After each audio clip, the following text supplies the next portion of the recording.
کیونکہ جب تک چاند نظر نہیں آیا تو رمضان کا روزہ فرض نہیں ہوا، اس لیے اس احتیاط کو اپنانے کی شریعت اجازت نہیں دیتی۔ ہاں البتہ کوئی اپنی مرضی سے اس شک کے دن میں روزہ رکھ لیتا ہے تو پھر اگلا سوال یہ پیدا ہوتا ہے چلیں یہ کرنا اس کا کراہت تھی، مکروہ تھا، ناپسندیدہ تھا، اس نے کر لیا،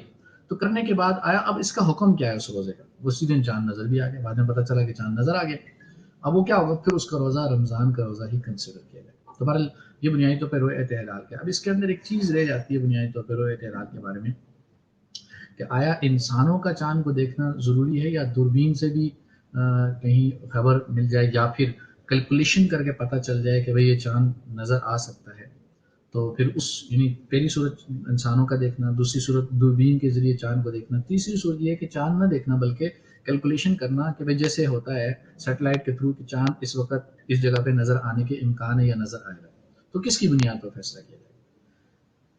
انسانی آنکھ سے دیکھنے کی بنیاد پر چاند کے دیکھنے کا فیصلہ کیا جائے۔ اگر دوربین کا استعمال کسی ہیلپ لینے کے لیے کیا جا رہا ہے تو پھر اس کا درست ہے استعمال، جو اس کا استعمال کر کے آپ چاند دیکھ لیتے ہو تو وہ بھی قابل قبول ہے، لیکن بنیادی طور پہ جو حکم ہے شریعت کا وہ چاند کا انسانوں کا دیکھنا ہے۔ اگر انسان چاند دیکھ لیں گے تو اس لیے جو تیسری صورت ہے نا کیلکولیشن کر کے چاند کا ثبوت کرنا، مثلا کسی نے کیلکولیشن کی اور وہاں پہ مطلع صاف نہیں تھا، اب کیلکولیشن کے اکارڈنگ چاند ہونا چاہیے لیکن بادل میں چاند نظر نہیں آ رہا، تو شریعت کا حکم یہ ہے کہ کیلکولیشن کے اکارڈنگ یعنی چاند اور جو فلکیات کے ماہرین ہیں ان کی کیلکولیشن پر فیصلہ نہیں کیا جائے گا چاند کا، بلکہ لوگوں کے دیکھنے پر فیصلہ کیا جائے گا، اور لوگوں کے دیکھنے کے مطابق جو ہے وہ چاند کا دیکھنا ثابت ہوگا اور پھر اس کے مطابق رمضان کا روزہ جو ہے رکھا جائے گا۔ اب اگلی بات پہ آتے ہیں کہ اگلا جو ہے روزے کی فرضیت۔ روزے کی فرضیت کے بارے میں تین بنیادی چیزیں جو ہیں وہ ذکر کی جائیں گی انشاءاللہ۔ جن پر روزے فرض نہیں ہیں وہ کون کون سے لوگ ہیں؟ دوسرے نمبر پر رمضان کے روزے کی فرضیت کون؟ جن پر روزے فرض تو ہیں لیکن رکھنے کی رخصت ہے، یعنی روزے فرض ہیں لیکن وہ رخصت ہے وہ نہ رکھیں۔ تیسرے نمبر پر جن پر فرض ہیں لیکن رکھنا ممنوع ہے، ان کے لیے رکھنا جائز ہی نہیں ہے۔ تو سب سے پہلے نمبر پر ہم دیکھتے ہیں کہ روزے جن پر جو ہے فرض ہی نہیں ہے روزے، یعنی بنیادی طور پر وہ رکھ ہی نہیں سکتے روزے، وہ کون کون ہیں؟ تو ان کو اگر آپ دیکھیں تو سب سے پہلے نابالغ ہے، روزے اس پر فرض نہیں ہے، اس پہ فرض نہیں ہے تو اس سے روزے رکھوانے بھی نہیں ہے۔ شوق دلانے کے لیے رکھوا لیں تو کوئی بات نہیں لیکن روزے فرض نہیں۔ غیر مسلم ظاہر بات ہے اس پہ روزہ فرض نہیں، اس کو روزہ رکھنے کے لیے عبادت ہے تو مسلمان ہونا پڑے گا۔ تیسرے نمبر پر مجنون اور پاگل، پاگل پر روزے فرض نہیں، پاگل پر روزے فرض نہیں ہے۔ جب روزے فرض نہیں ہے اس کا مطلب ہے کہ بعد میں وہ روزوں کی قضا بھی نہیں کرے گا، روزے فرض ہی نہیں ہے اس پر، اب جب بعد میں صحیح ہو جائے گا پھر اس کے بعد آگے روزے رکھے گا۔ اگلی چیز آ جاتی ہے کہ جن پر روزے فرض تو ہیں لیکن نہ رکھنے کی رخصت ہے، رکھ بھی سکتے ہیں اور چھوڑ بھی سکتے ہیں۔ تو وہ کون کون سے افراد ہیں جن پر روزے فرض ہیں اور وہ روزے رکھ بھی سکتے ہیں اور چھوڑ بھی سکتے ہیں، ان کی گنجائش ہے؟ تو اس میں جو ہے بغیر کسی عذر کے مسافر چھوڑ سکتا ہے، یعنی اگر مسافر کو کوئی بھی عذر نہ ہو، کوئی بھی مسئلہ نہ ہو، پھر بھی وہ صرف سفر کی وجہ سے وہ روزہ چھوڑ سکتا ہے، اس کی اجازت ہے، البتہ اگر وہ رکھنا چاہتا ہے تو فضیلت کی چیز ہے۔ اور دوسری طرف آ جاتی ہے عذر کی وجہ سے، کسی عذر کی وجہ سے جو ہے روزہ نہ رکھنے کی اجازت ہے، تو اس کے اندر 6 افراد ایسے ہیں جو عذر کی وجہ سے جن کو روزہ کی چھوڑنے کی اجازت دی گئی ہے۔ سب سے پہلے ہم دیکھتے ہیں مریض کہ مریض جو ہے مرض کی وجہ سے شدید تکلیف یا مرض کے بڑھنے کا قوی اندیشہ، یعنی بہت زیادہ تکلیف ہے روزہ رکھ ہی نہیں سکتا، یا روزہ تو رکھ سکتا ہے لیکن روزہ رکھے گا تو تکلیف بڑھ جائے گی، تو پھر اس صورت میں کسی مسلمان ڈاکٹر کی اور ماہر ڈاکٹر کی رائے کے مطابق وہ فیصلہ لے سکتا ہے کہ روزہ نہ رکھے۔ جیسے شوگر کے مریض ہوتے ہیں، شوگر کے مریض ہوتے ہیں اور اسی طرح جو ہے باقی جو ایسے مریض ہیں جو روزہ رکھتے ہیں ان کی بیماری بڑھ سکتی ہے یا بیمار ہیں وہ روزہ رکھ ہی نہیں سکتے، وہ بھوک کو برداشت نہیں کر سکتے، پیاس کو برداشت نہیں کر سکتے، تو شریعت نے ان کو من کان مریضاً کی اصولی بات کے تحت جو اجازت دی۔ دوسرے نمبر پر مرضع، دودھ پلانے والی، یعنی دودھ پلانے والی جو عورت ہے، اسی طرح جو حاملہ عورت ہے، پریگننٹ ہے، تو دودھ پلانے والی فیڈ کرتی ہے جو عورت، تو اس کو اپنی ذات کا یعنی تکلیف ہو، مشقت ہو اپنی ذات کا کہ واقعی حقیقی معنوں میں وہ روزہ رکھنے سے اس کو بہت زیادہ مشقت اور تکلیف ہوتی ہے، وہ دودھ ہی نہ پلا سکتی ہو، اور ظاہر بات ہے کہ مائیں خود جانتی ہیں کہ مجھے تکلیف ہوتی ہے کہ نہیں ہوتی، یا پھر اس کی وجہ سے اس کے بچہ اور کچھ لیتا ہی نہیں، فیڈ ہی نہیں لیتا، اس کے بچے کا حالت برا ہو جائے گی، وہ دودھ اس کو پراپر نہیں ملے گا تو بچے کی حالت بری ہو جائے گی، تو اس صورت میں چاہے اس کو خود نقصان کا قوی امکان ہو یا نقصان یقینی ہو یا غالب گمان، صرف وہم نہیں،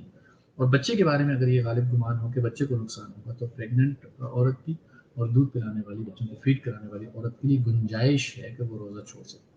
آج کل معاشرے میں ایک بات پھیل پڑی ہے کہ بھئی جو بھی روزہ نہ رکھنا چاہے تو وہ روزہ چھوڑ سکتی ہے، یعنی بس صرف پریگننٹ ہونا انف ہے، بس وہ روزہ چھوڑ دے،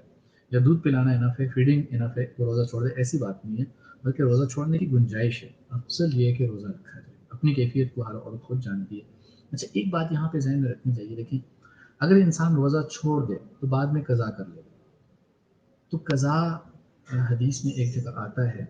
کہ بھئی رمضان کے روزے کی اگر ساری عمر کی بھی قضا کی جائے تو ایک روزے کا ثواب نہیں پا سکتے۔ تو اس کا مطلب کہ رمضان کے روزے رمضان کے اندر رکھنے سے جو ثواب ملتا ہے وہ قضا کرنے سے فرض تو ادا ہو جائے گا لیکن ثواب وہ نہیں ملے گا۔ تو پھر کیوں انسان اپنی ہلکی پھلکی تکلیف کی وجہ سے رمضان کے روزے چھوڑے؟ تو ہر ماں کو، ہر پریگننٹ اور حاملہ عورت کو خود فیصلہ کرنا چاہیے کہ واقعی مجھے روزہ چھوڑنا چاہیے نہیں چھوڑنا چاہیے۔ صرف لوگوں کی سنی سنائی باتوں پہ ایک اتنی بڑی فضیلت کو نہیں چھوڑنا چاہیے۔ اور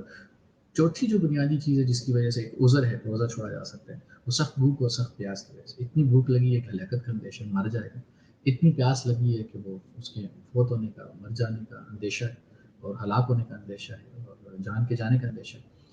اچھا اس رخصت کو ہمیں اپنانا چاہیے۔ ہمارے یہاں معاشرے میں آپ کو یاد ہوگا کہ کراچی کے اندر 700 افراد تک کے جو لوگ ہیں وہ روزے کی حالت میں فوت ہو گئے۔ یعنی ایک بات ہے کہ جب بندے کو نظر آ رہا ہے کہ مجھے پیاس لگی اور پیاس کی وجہ سے میرا بالکل برا حال ہو گیا تو پھر اس کو روزہ توڑ دینا چاہیے۔ لیکن اس کے اندر بھی اتنی بات یاد رہنی چاہیے کہ اس صورت میں روزہ توڑنے کی رخصت ہے، گنجائش ہے، تو اس کے بارے میں بھی انسان فیصلہ خود کر سکتا ہے کہ بھائی واقعی میری بھوک اتنی زیادہ ہے، واقعی میری پیاس اتنی زیادہ ہے جس کی وجہ سے میرے روزے میں مجھے مشکل ہو رہا ہے، بہت زیادہ مشکل ہو رہی ہے۔ تو اگر اس کو دل مانتا ہے واقعی صرف عذر ظاہری طور پر نہیں، صرف جان چھڑانے کے لیے واقعی ایسا ہے تو پھر وہ روزے کو توڑ سکتا ہے۔ پھر روزے کے ساتھ لڑنا نہیں چاہیے، روزہ توڑ دینا چاہیے، اور روزہ توڑ کے جو ہے اس کے بعد اللہ پاک نے جب گنجائش دی تو قضا رکھے۔ ان تمام صورتوں میں کفارہ نہیں ہوگا، صرف ایک روزے کی قضا رکھے۔ اگلی جو صورت ہے پانچویں صورت جس کے اندر روزہ چھوڑنے کی عذر کے طور پر گنجائش ہے وہ جہاد کی صورت ہے کہ انسان اگر کوئی مجاہد روزہ رکھتا ہے، روزہ رکھ کے جہاد کر سکتا ہے تو بہت اچھی بات ہے، لیکن روزہ رکھ کے جہاد نہیں کر سکتا، وہ اسلحے کو استعمال نہیں کر سکتا، وہ آگے پیش قدمی نہیں کر سکتا، پھر اس صورت میں اس کے لیے چھوڑنے کی اجازت ہے، وہ ایک دن قضا کر لے گا۔ اور آخری جو ہے بڑھاپا، انسان اتنا بوڑھا ہو گیا کہ روزہ رکھ نہیں سکتا، اتنا بوڑھا ہو کہ روزے پر قدرت ہی نہ ہو، تو ایک روزے کے بدلے میں ایک فدیہ دیا جائے گا، قضا لازم ہے۔ یعنی اتنا بوڑھا ہو جس کو شیخ فانی کہتے ہیں عربی کے اندر، اتنا زیادہ بوڑھا ہو کہ وہ روزہ رکھنے کی استطاعت بالکل ختم ہوگی، اب آئندہ روزہ رکھنے کی استطاعت رہے گی بھی نہیں اس کے اندر، تو پھر اس صورت میں اس کے لیے روزہ چھوڑنے کی گنجائش ہے، اور پھر اس کے بدلے میں جو ہے فدیہ دے گا۔ قضا نہیں کرے گا کیونکہ قضا اس میں روزہ رکھ ہی نہیں سکتا آئندہ، تو فدیہ دے گا۔ فدیہ کتنا دے گا تو آگے جو اس کے احکامات انشاءاللہ ذکر کیے جائے گا۔ آخری آج کی ویڈیو کی بات جو ہے جن پر روزہ فرض ہے لیکن رکھنا ممنوع ہے، حائضہ عورتیں، جو منتھلی جو عورتوں کی ماہواریاں آتی ہیں، پیریڈز آتے ہیں، اس کے اندر روزہ رکھنے کی اجازت نہیں ہے، وہ روزہ فرض تو ہے لیکن رکھنے کی اجازت نہیں ہے، تو پھر بعد میں جو ہے اتنی کاؤنٹنگ کر لیں۔ اس کے بارے میں عورتوں میں ایک کوتاہی دیکھی گئی ہے کہ وہ عورتیں روزہ نہیں رکھتی، پھر اگلے سال نہیں رکھتی، اس طرح اکٹھے ہوتے ہوتے 100 150 سال روزے ہو جاتے ہیں۔ تو اس لیے کوشش کرنی چاہیے کہ رمضان کی ختم ہوتی شوال کے 6 روزے رکھ لیتی ہیں عورتیں عام طور پہ۔ اللہ ہماری ماں بہنوں کو جزائے خیر دے، وہ عام طور پہ ایسے کرتی ہیں، اللہ کے نبی صلی اللہ علیہ وسلم کی سنت بھی ہے۔ اس کے بعد اگر جب بھی موقع میں خاص کر سردیوں کے دن بڑے اچھے ہوتے ہیں تو ان میں روزے رکھ لینے چاہیے، اگلے سال پہ نہیں چھوڑنے چاہیے، اگلے سال کے آنے سے پہلے پہلے اپنے روزے پورے کر لینے، لیکن رمضان میں ان دنوں میں روزہ رکھنے کی اجازت نہیں ہے۔ اسی طرح کسی عورت کا بچہ ہو جاتا ہے جس کو نفاس کہتے ہیں، اس کے بعد جو اس کے ٹائم ایک گزرتا ہے جس میں بلیڈنگ ہوتی ہے، تو اس کے اندر روزہ رکھنے کی اجازت ہی نہیں ہے اس وجہ سے، تو جتنے دنوں وہ روزہ نہیں رکھیں گے اس کی قضا کریں گے، کوئی کفارہ نہیں ہے، اور بعد میں اس ٹائم کو پورا کر لینا چاہیے۔ تو آج کے لیے اتنا ہی ہے، نیکسٹ ٹائم ان شاء اللہ اللہ تعالیٰ نے چاہا تو اس کو پورا کرنے کی کوشش کریں گے۔ جزاکم اللہ خیر، اللہ تعالیٰ عمل کرنے کی توفیق عطا فرمائے۔ سبحان ربک رب العزت عما یصفون وسلام علی المرسلین والحمد للہ رب العالمین۔ السلام علیکم ورحمۃ اللہ وبرکاتہ۔